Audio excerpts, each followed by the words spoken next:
If you want to learn how to add conditional fields in your Drupal CMS site, then check out this live stream, which is all about adding conditional fields in Drupal and Drupal CMS.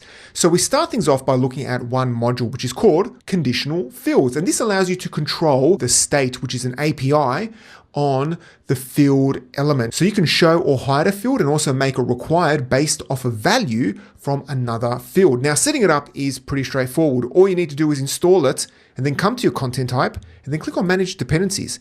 And then here you can define your logic.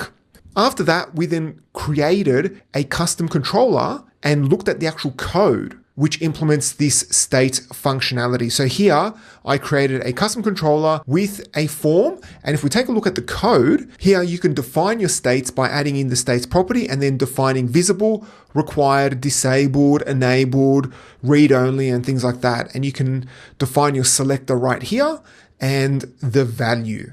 Then we took a look at how to add conditional validation rules. And we did that by creating our own constraint validator. So here you can see the actual constraint and we've got the actual validator right here. And we implemented it on the actual entity form by using the hook entity bundle field info alter. That's a bit of a name for a hook, and attaching it to the actual field.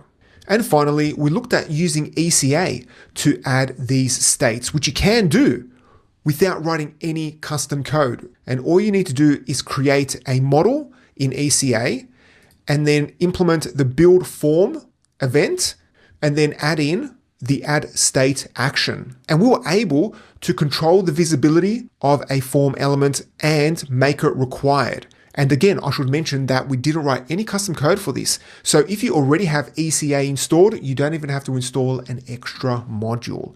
So if you want to learn all about this, head over to our latest live stream, which is all about adding in conditional fields in Drupal CMS. And as usual, I have added in links to important modules and pages and also the chapter markers so you can jump to specific sections. If you have a question, please leave a comment.